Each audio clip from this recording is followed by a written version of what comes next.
할렐루야. 우리는 성령의 9가지 열매 시리즈 세 번째 희락과 화평과 그리고 사랑과 희락과 화평에 대해서 특별히 오늘은 십자가로 누리는 화평이라는 제목을 가지고 말씀을 증거할 때에 오늘 하늘 절대평강이 여러분의 심령 속에 임하게 되기를 간절히 축복합니다.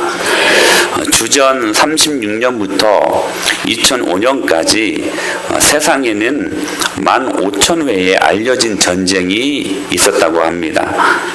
1945년에만 그러니까 한 해 동안에만 70번의 전쟁과 200여 회의 국제적인 폭력 사태가 있었다고 해요.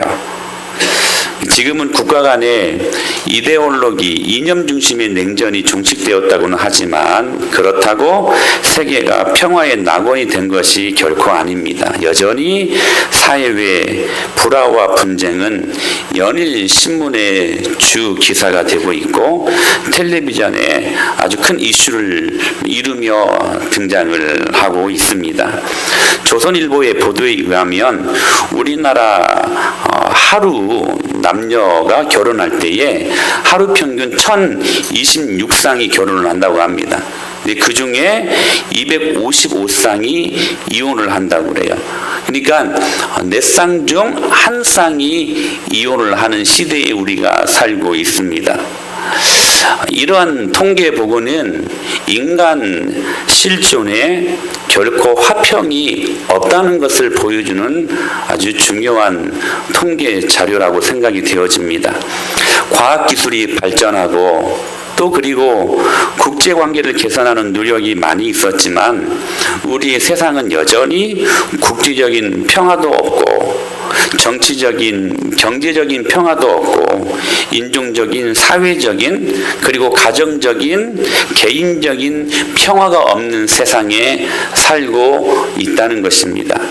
그런데 왜 우리가 사는 이 세상이라는 실존 세계에는 그렇게 화평함에도 불구하고 화평을 이루기가 어려운 걸까? 도대체 그 이유가 뭘까요? 성격이 안 맞아서일까요? 아니면 기질이 서로 다르기 때문일까요? 아니면 이념, 이데올로기가 달라서 그럴까요? 아니면 정치적인 견해가 달라서 우리가 이 화평을 이루는 것이 그렇게 어려운 것일까? 문화가 달라서일까? 성경은 딱 한 가지를 우리가 왜 화평을 이루는 것이 그렇게 어려운가 답을 하고 계십니다. 딱 한 가지로 답을 하시는데 바로 그게 죄라는 것 때문입니다. 죄. 모든 사람이 죄를 범하였기 때문에 그 죄악 때문에 세상은 근본적으로 화평할 수 없다는 거예요. 죄가 있는 한 결코 우리가 속해 있는 공동체의 화목은 있을 수 없다는 것입니다. 이를 잘 변증하고 있는 예가 바로 지상 낙원이라고 불리웠던 파라다이스, 에덴 동산을 보면 우리가 이 사실들을 너무나도 잘 알 수 있어요. 여러분, 에덴 동산은 너무나도 기막혔던 곳 아니었습니까? 먹을 것 때문에 걱정이 없었던 곳이었습니다. 입을 것 때문에 걱정이 없었던 곳이었어요. 물론 그들은 옷을 안 입었죠. 그러나 물리적인 옷은 안 입었지만 하나님의 영광이라는 탁월한 옷을 입었던 분들이었습니다. 에덴 동산은 그러므로 입을 것 때문에 걱정할 일이 없었습니다. 아니면 여러분, 그들이 아픈 것 때문에 걱정할 일이 있었습니까? 아니죠. 그야말로 에덴 동산은 완벽한 곳이었습니다. 모든 동물들이 아담과 하와의 장난감이었죠. 그들과 함께 뒹굴고 놀아도 전혀 해함이 없었던 진정한 의미에서의 화평이 존재했던 곳이 바로 에덴 동산이었습니다. 그런데 왜 이곳에 아픔이 다가왔을까요? 무엇 때문에 그 에덴 동산이 파괴되는, 분리되는 아픔을 경험했을까요? 이곳에 무엇이 들어왔어요? 죄가 들어왔습니다. 죄가 에덴 동산의 평화를 순식간에 산산조각 내어버렸습니다. 그러니까 죄 때문에 이제는 입을 것을 걱정을 하기 시작해요. 죄 때문에 이제는 먹을 것을 걱정하기 시작합니다. 죄 때문에 그 전에는 죽음을 생각을 안 했거든요. 왜냐하면 하나님께서 영생 불사한 인간으로 창조하셨기 때문입니다. 그런데 죄 때문에 이제는 죽음을 걱정하게 되었습니다. 이 모든 것이 죄 때문에 일어난 모습들이었습니다. 신약 성경에서도 이 원리는 똑같이 적용되고 있어요. 신약 성경에 보게 되면 아주 기가 막힌 공동체가 있었습니다. 제2의 에덴 동산이라고 불리웠던 바로 초대교회 공동체였습니다. 에덴 동산의 실패 이후 나타난 참 아름다운 공동체였습니다. 예수님의 보혈이 이 아름다운 공동체를 만들어냈다는 것이죠. 그들은 서로를 아껴주고 서로를 위하여 사랑하고 도와주는 모습으로, 심지어는 자신의 재산을 다 팔아서라도 힘들어하고 있는 형제들을 실제적으로 충족시키는 그러한 사랑을 했던 사람들이었습니다. 비록 그들이 카타콤이라는 전혀 열악한 환경 속에 있었지만, 굳이 비교한다면 에덴 동산과 같이 그럴싸한 그런 공간은 아니었을지라도 그런 곳에 살면서도 여전히 완벽했던 에덴 동산을 재현하며 살았던 공동체가 초대교회 공동체였습니다. 그런데 이 아름다운 공동체에 뜻하지 않게 죄가 들어왔습니다. 사도행전 5장에 보게 되면 아나니아와 삽비라 부부가 그 주범이었지요. 재산을 팔아 절반은 교회로, 절반은 자신들이 착복하고 맙니다. 욕심과 사욕과 탐욕이라는 죄가 들어오기 시작했다는 사실이에요. 물론 주님께서 즉결 심판하심으로 말미암아 그 문제를 해결하셨지만, 그 이후로 그토록 아름다웠던 초대교회 공동체 안에 조금씩 죄로 말미암는 분열이 일어나고 있었다는 사실입니다. 그러므로 여러분, 하나님이 없는 세상 사회는 결코 화평이 존재할 수 없습니다. 이것을 기억하고 있어야 돼요. 그런 우리들을 향하여 오늘 성령의 진짜 열매, 화평을 말씀하고 있어요. 특별히 이 일들에 대해 예수님께서 이미 팔복에서 화평케 하는 자가 복이 있나니 저희가 하나님의 아들이라 일컬음을 받을 것이라고 이미 말씀하신 바 있으십니다. 그렇다면 성령의 진짜 열매, 이 화평은 무엇일까요? 구약 성경은 이 화평이라는 단어를 샬롬, 평화, 그들의 인사법이었죠. 그들은 만날 때마다 잘 주무셨어요? 아침 식사는 하셨습니까? 이게 아니라 평안하십니까? 이 인사법으로 서로 인사했던 민족이었습니다. 그리고 신약 성경에서는 에이레네, 똑같은 화평이라는 말을 하고 있는데, 우리말로는 뭐 화목, 뭐 평강, 평안, 평화, 화평 다 같은 말입니다. 물론 이 단어에 여러 가지 사전적인 의미도 있어요. 어떤 사전에서는 이렇게 정의합니다. 고난과 역경이 지나간 후에 그 어떤 것에도 흔들림이 없는 성숙하고도 완전한 상태, 이것을 평화, 화평이라고 정의하곤 합니다. 사전적인 의미에서는. 그러나 여러분, 이런 사전적인 정의를 뛰어넘어서 성경이 말씀하는 화평은 무엇일까요? 성경은 화평에 대해 정확하게 이렇게 정의합니다. 에베소서 2장 14절 말씀 시작. 그는 우리의 화평이신지라. 아멘. 골로새 1장 20절 시작. 그의 십자가의 피로 화평을 이루사 하늘에 있는 것들이 그로 말미암아 자기와 화목하게 되기를 기뻐하심이라. 여러분, 사전적인 의미는 좀 거창하게 여러 가지 미사여구를 사용하면서 화평이라는 단어를 정의하지만, 성경에서 말씀하는 화평이라는 것은 너무나 단순하게 정의됩니다. 화평은 곧 예수님이라는 거예요. 할렐루야. 이보다 더 정확한 정의는 없습니다. 예수님이 화평이라는 거예요. 그러므로 여러분, 예수님을 모신 가정이 화목할 수 있습니다. 그러므로 여러분, 예수님을 모신 사업과 직장, 모든 인생들을 많이 누릴 수 있는 게 화평의 축복이라는 사실이에요.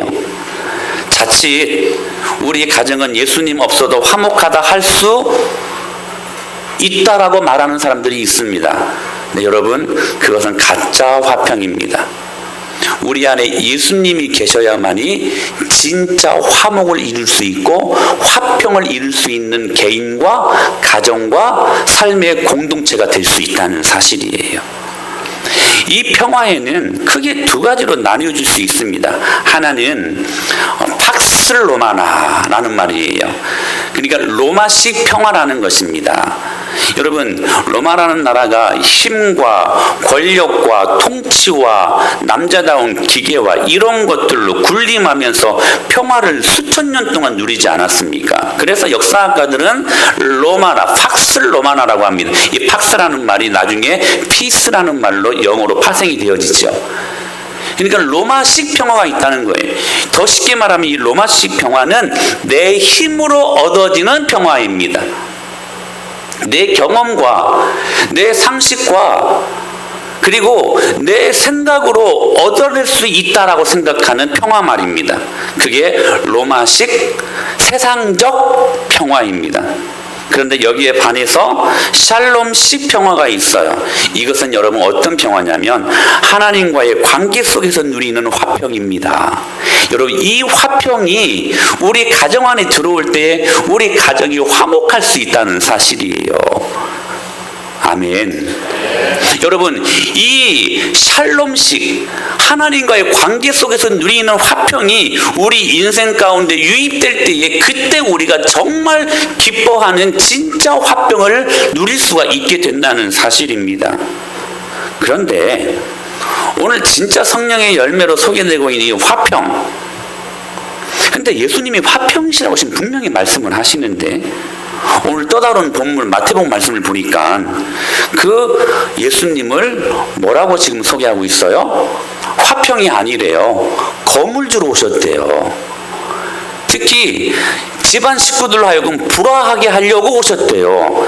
여러분, 말이 앞뒤가 안 맞잖아요. 이게 안 맞잖아요. 화평이신 예수님, 우리의 삶 속에서도 예수님이 화평이신데 화평이신 예수님을 모시고 살면 오히려 그 화평이 깨질 때가 굉장히 많다는 사실들을 우리는 가정에서나 우리는 직장생활에서나 너무나 수없이 많이 경험하고 있을 것입니다. 예수 안 믿는 화목한 가정에 예수 믿는 며느리가 들어가면 그 며느리 때문에 가정에 화평이 깨집니다. 그러지 않습니까?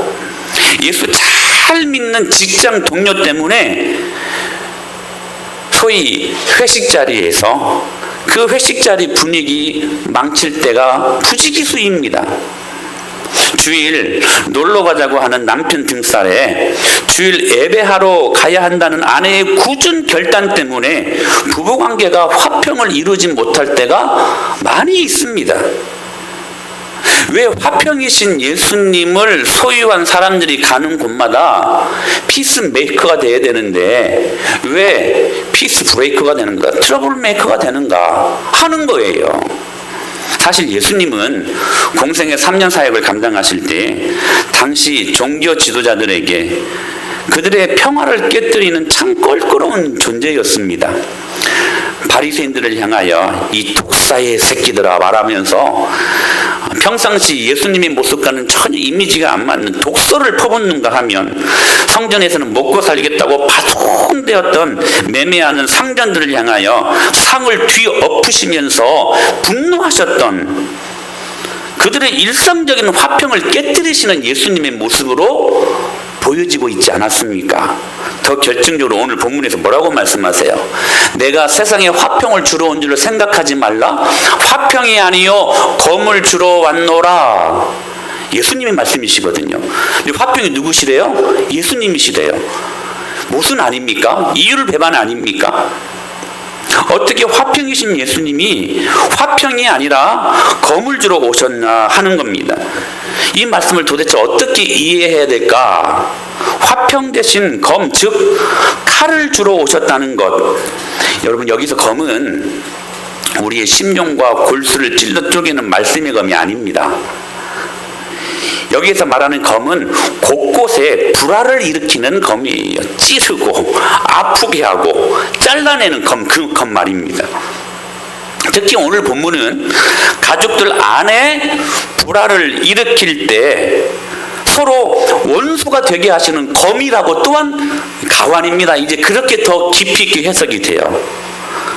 여러분, 가족을 중요하게 생각하고 화목을 중요한 가치로 생각하는 우리들에게 이런 말씀은 매우 당황스럽지 않습니까? 왜 이거 예수님이 실수한 건 아닌가? 그러한 의문점이 들 때가 있어요. 35절에 보세요. 시작. 내가 온 것은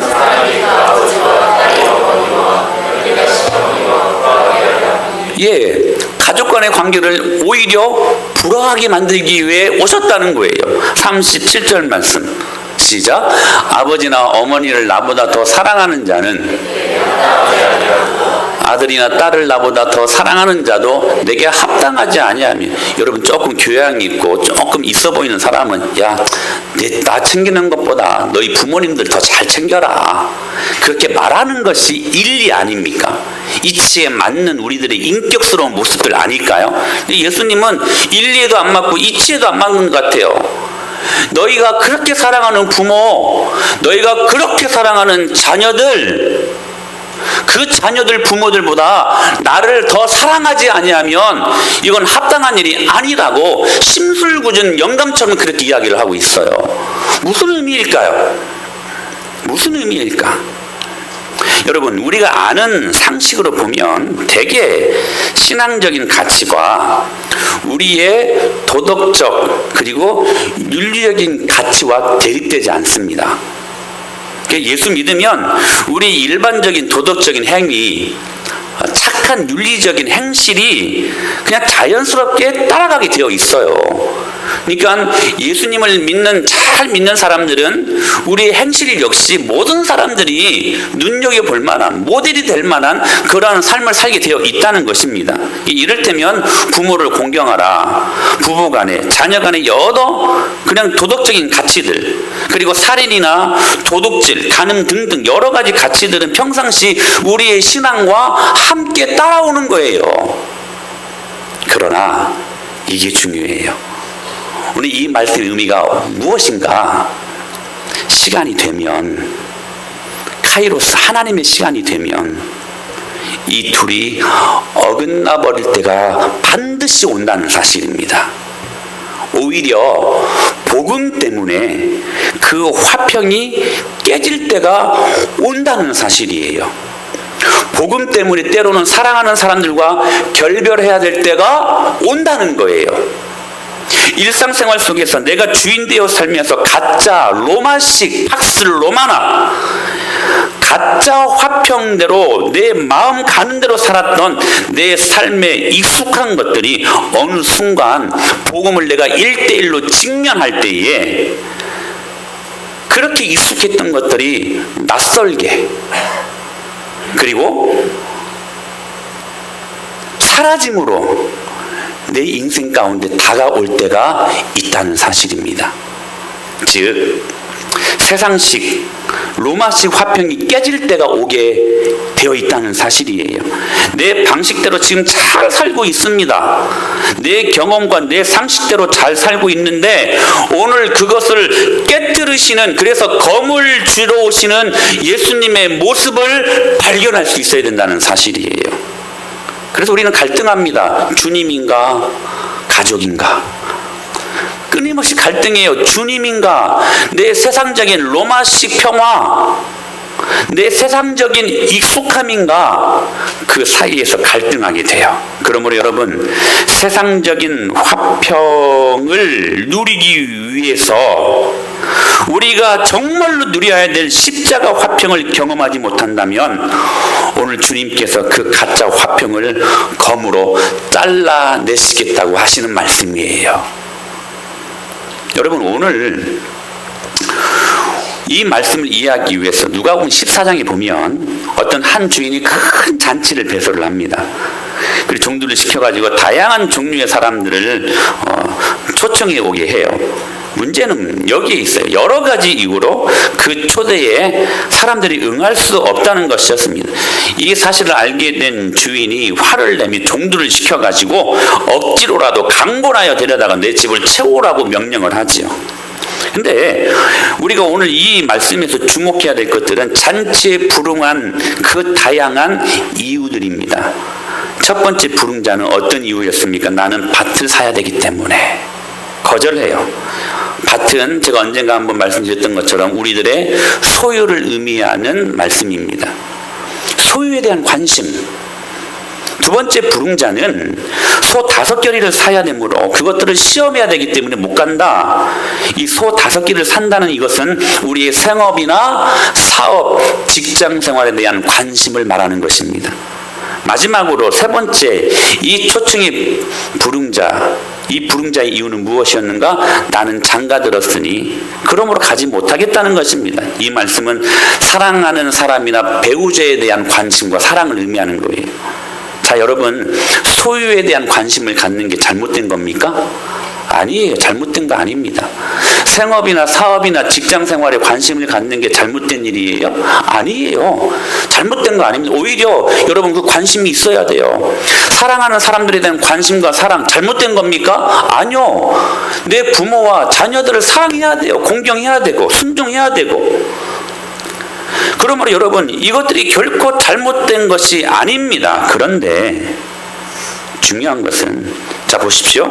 소유에 대한 관심, 생업이나 사업, 직장 생활에 대한 관심, 사랑하는 사람들에 대한 이 관계의 관심, 도덕적이고 윤리적인 면에서 우리 모두가 관심 가져야 될 문제들이에요. 잘못된 게 아니에요. 그런데 문제는 어디에 있냐면 이 도덕적이고 일상적이고 윤리적인 관심사 때문에 우리를 하나님 나라로 초청하신 하나님의 부르심 앞에 불응하고 있다면 그게 문제라는 사실이에요. 소유에 대한 관심, 생업이나 사업, 사랑하는 사람들이나 배우자에 대한 관심과 사랑 가져야 됩니다. 그런데 하나님의 부르심보다 이것들이 더 앞서가고 이것들이 우리의 삶 속에 더 많은 것들을 차지한다면 그 안에서 문제가 발생하게 되어 있다는 사실이에요. 소유가 많으면 좋지요. 생업이 번성하면 감사한 일입니다. 사랑하는 사람과 관계가 좋으면 너무나 여러분 천국을 사는 우리들의 모습 아니겠습니까? 중요한 것은 여러분, 소유가 때로 사라질 때, 우리의 생업이 위축될 때, 때로는 사랑하는 사람들의 관계가 틀어질 때, 그때 우리는 화평을 과연 누릴 수 있는가 하는 거예요. 로마식 화평이 아닌가 하는 것입니다. 가짜 화평이 아닌가 하는 거예요. 그러므로 여러분, 이 가짜 화평 때문에 진짜 하나님이 주시는 화평을 경험하지 못한다면 이것이 우리에게 큰 아픔으로 다가온다는 사실입니다. 그런 그들을 향하여 예수님이 좀 매몰차게 말씀하셨어요. 시작. 무릇 내게 오는 자가 자기 부모와 처자와 형제와 자매와 더욱이 자기 목숨까지 미워하지 아니하면 능히 내 제자가 되지 못하겠다고 말씀하십니다.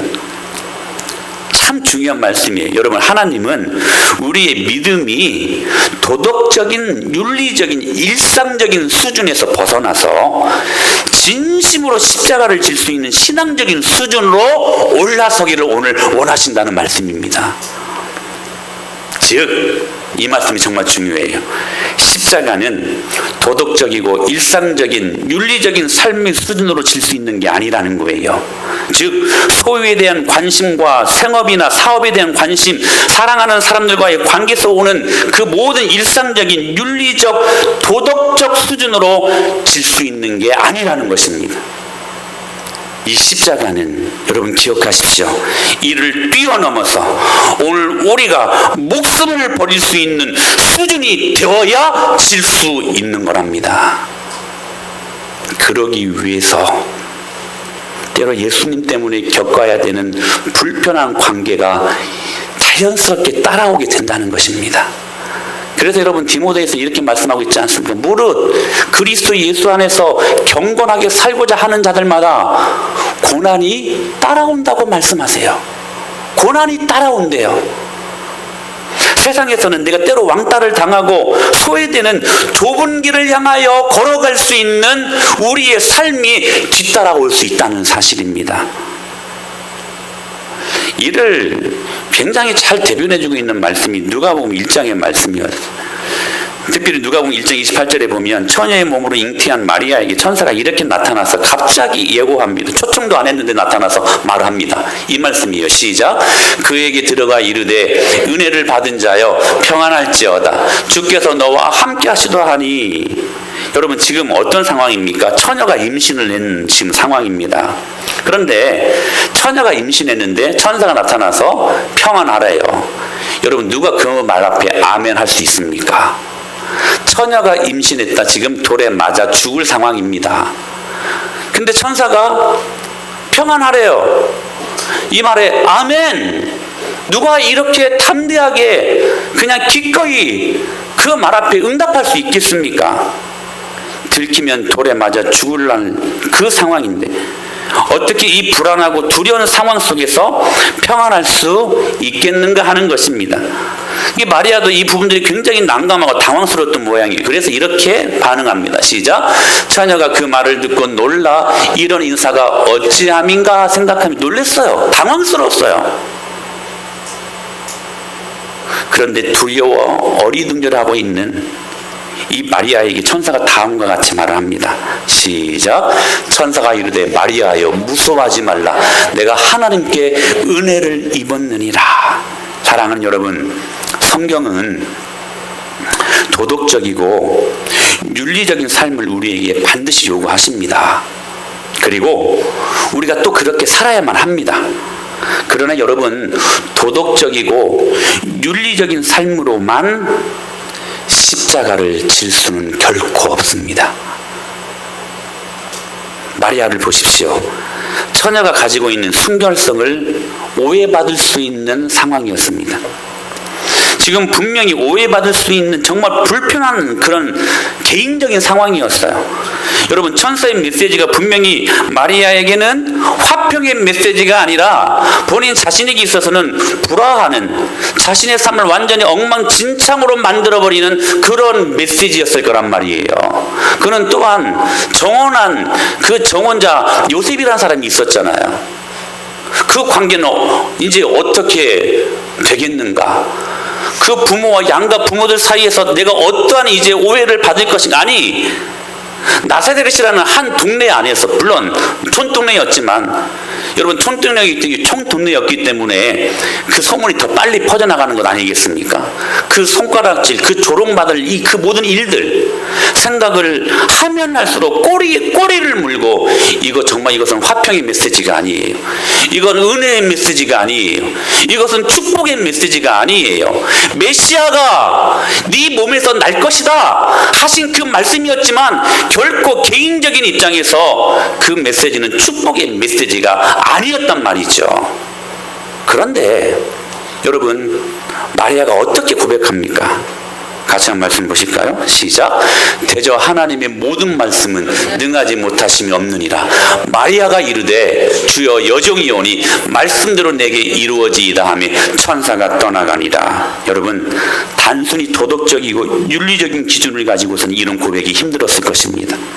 그러나 마리아는 세상이 주는 가짜 화평의 적당선에서 이 메시지를 받고 타협할 수 없었어요.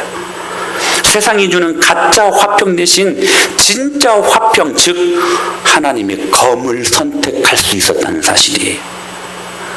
이 고백은 그야말로 목숨 건 고백이었습니다.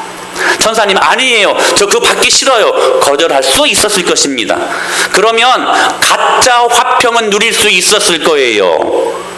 근데 만약에 그때 거절했다면 진짜 하나님이 영광으로 주시는 메시아를 자신의 몸에서 탄생시키는 영광은 경험하지 못했을 것입니다. 그는 가짜 화평을 벗어버리고 진짜 검으로 오신 하나님의 메시지를 받았다는 사실이에요. 그리고 그의 목숨 건 그 고백을 통하여서 하나님의 영광을 경험할 수 있게 된 것입니다. 결국 오늘 이 이해되지 않는 말씀, 화평 대신에 예수님께서 검을 주러 오셨다, 이 이해되지 않는 말씀, 가족관계의 불화를 주님께서 오히려 조장시키고 이것들을 우리에게 주러 오신 분이라 하신 이 말씀은, 여러분 오해하지 마십시오, 가족을 중요하게 여기지 말라는 말이 아니에요. 도덕적, 윤리적인 삶을, 일상적인 우리들의 삶을 소홀히 하라는 뜻이 결코 아닙니다.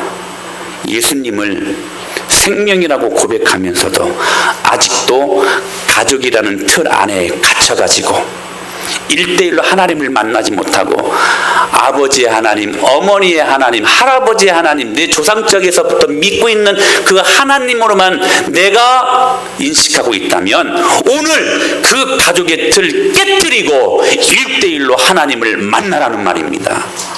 오늘 이 메시지예요. 진짜 화평 붙들라는 말이에요. 진짜 화평을 붙들고 그 안에서 오는 여러 가지 많은 불편한 관계, 불편한 세상의 것들, 여러분 기꺼이 믿음으로 감수하라는 말씀인 것입니다. 여러분 야곱이 그런 삶을 살지 않았습니까? 그는 평생 그 리브가 어머니의 치마폭에 쌓여가지고 마마보이 인생을 살았습니다. 형 에서의 팥죽에 한 그릇으로 말미암아 장자권을 빼앗을 때에도 그 여러 가지 권무술수와 그리고 삼촌 라반의 집에 피해 가라고 할 때에도 다 어머니의 머리에서 나온 것이었습니다. 본인 생각은 아무것도 없었습니다. 그런 그가 가족이라는 틀을 벗어나니까 야복강에서 주님을 만나는 1대1로 주님을 경험하는 축복을 경험할 수 있었다는 사실이에요. 그가 베델에서 잠을 통하여 사닥다리가 오르락내리락 하는, 그래서 하나님을 1대1로 경험하는 영광을 경험할 수 있었다는 사실이에요. 사랑하는 여러분, 가족이라는 틀이 하나님을 만나는 데 방해가 된다면 그 틀을 깨뜨리고 나와서 하나님을 1대1로 만나라는 말이 오늘 이 말씀입니다. 이 말씀이에요. 자신의 가장 내어놓을 수 없는 것 안에서 헤어나오지 못하는 우리의 소유 때문에, 여러분 그 대표적인 사람이 부자 청년 아니었습니까? 그는 정말로 부자였습니다. 얼굴도 잘생긴 사람이었고 꽤 괜찮은 집안의 사람이었습니다. 모자라는 것이 없는, 책 잡을 것이 없는 스펙이 화려했던 사람이 돈까지도 많았습니다. 근데 내가 어떻게 하여야 영생을 얻을 수 있습니까? 예수님이 그의 본심을 알고 네가 그 재산 팔아야, 그 물질 안에 갇힌 그 틀을 벗어나야 네가 나를 만난다 하시는 그 말씀 앞에 심히 근심하며 두려워하며 주님을 등지며 세상으로 가버리지 않았습니까? 성경에는 또 한 명의 부자 청년을 이야기하고 있어요. 누구예요? 삭개오였습니다. 삭개오는 돈이 많았던 사람이었어요. 근데 그가 돈이라는 소유라는 그 틀 안에 갇혀 있었지만 예수님을 만납니다. 그리고 그 물질이라는 모든 틀을 예수님 앞에 다 깨뜨리고 주님을 1대1로 만나는 영광을 그는 경험할 수 있었던 사실입니다. 사랑하는 여러분, 그 말씀이에요. 내가 아직까지도 내어놓을 수 없었던 것 안에서 헤어나오지 못하고 있는 그 소유의 문제, 그거 깨뜨리고 주님 1대1로 만나라는 말입니다. 그래서 때로는 주님께서 우리에게 경제적인 아픔도 주시고, 때로는 물질적인 문제도 주님께서 주셔서 야야 그게 다가 아니다, 그게 다가 아니야, 주님 만나는 것이 진짜 화평이라고 오늘 우리들에게 말씀하고 계신다는 사실이에요.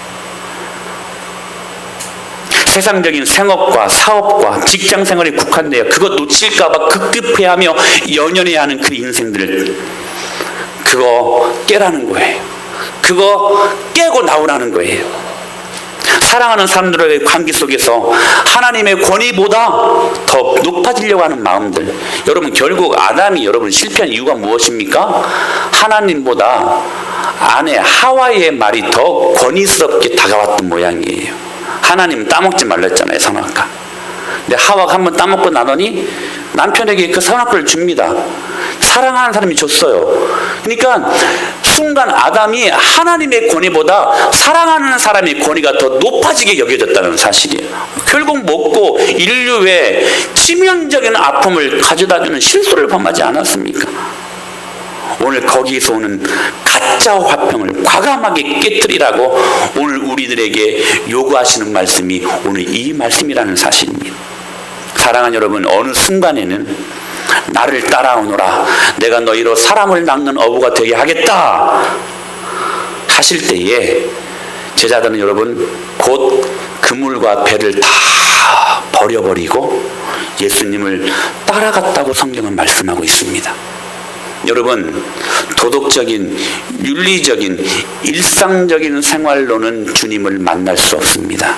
십자가를 질 수 없습니다. 어느 순간 이 모든 윤리적이고 도덕적인 일상적인 모든 삶의 틀을 깨고, 할렐루야, 깨고, 할렐루야, 그것을 깨뜨리고 나와서 십자가를 목숨을 다하여 붙들 때에 그때 주님을 우리가 만나는 것입니다. 성경은 여러분 호락호락하게 쉽게 말씀하시지 않아요. 성경은 여러분의 목숨을 요구하고 계십니다. 여러분 기억하십시오. 목숨을 요구하신다고 하실 때에 여러분이 죽습니까? 아니에요. 오늘 말씀하시잖아요. 목숨을 아끼는 자들은 잃을 것이요, 목숨을 주님의 영광을 위해 드리는 자들은 얻을 것이라고 말씀하십니다. 여러분, 이 진리의 말씀을 여러분의 마음속에 고이 간직할 수 있게 되기를 축원합니다.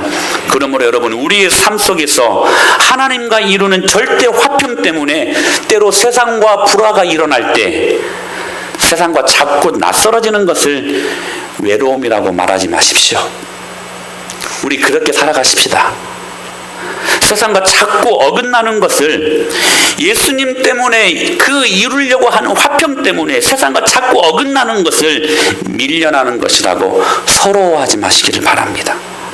오히려 나로 본연의 십자가를 지게 하시는 주님을 더 바라보고 내 삶에서 다 떼어내고 소유도 떼어내고 내가 갖고 있는 여러 가지 많은 지식도 노하우도 경험도 상식도 다 떼어내고 다 드러낸 결국 남는 십자가 하나 들고 그 귀한 십자가 하나 들고 인생길, 여러분 좁은 문을 향하여 좁은 길을 걸어갈 수 있는, 조금은 외로울 수 있는 길이지만 그 길, 주님이 주신 기쁨과 즐거움으로 기꺼이 걸어갈 수 있는 저와 여러분이 될 수 있게 되기를 바랍니다. 그 귀한 십자가 하나 들고 좀 괴롭게 살아가십시다. 저는 여러분 예수 믿는 사람들이 좀 불편하게 살 수 있었으면 좋겠어요. 여러분, 예수 믿는 사람들은 불편하게 사는 사람들이어야만 합니다. 그때 예수님의 능력이 보여지기 때문에 그래요. 예수님은 여러분 하나님 아니셨습니까?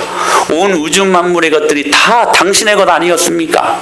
그는 온 하늘과 땅과 천지를 그분의 말씀으로 창조하신 전능하신 하나님이심을 믿으시길 바랍니다. 그분에게는 모자란 것도 없습니다. 그분에게는 부족한 것이란 단어가 어울리지 않아요. 그분에게는 여러분 없는 것이 없습니다. 그럼에도 불구하고 예수님은 친히 성육신 하셔서 이 땅 가운데 내려오심으로 말미암아 처음 시작을 여러분 말구유에서 시작을 했습니다. 불편한 삶을 3년 동안 살아가셨다는 사실이, 특별히 공생의 사역 기간들을 통하여서 그는 전형적인 불편한 삶을 통하여서 하나님과의 화평을 이루셨던 모델을 보이셨다는 사실이, 사랑하는 여러분, 좁은 길은 그렇게 가는 것입니다. 좁은 길은 그때 평화로다 하늘 위에서 내려오니 그 사랑의 물결이 영원토록 내 영혼을 덮으소서, 이 고백을 갖고 세상이 알 수 없고 세상이 줄 수 없는 참된 평강으로 우리가 이 세상을 살아갈 수 있게 되는 것입니다. 그게 진짜 화평을 누리는 사람들입니다. 할렐루야. 이 삶을 한 주간 동안 살아 넉넉하게 누리시는 저와 여러분이 될 수 있게 되기를 예수님의 이름으로 축복합니다.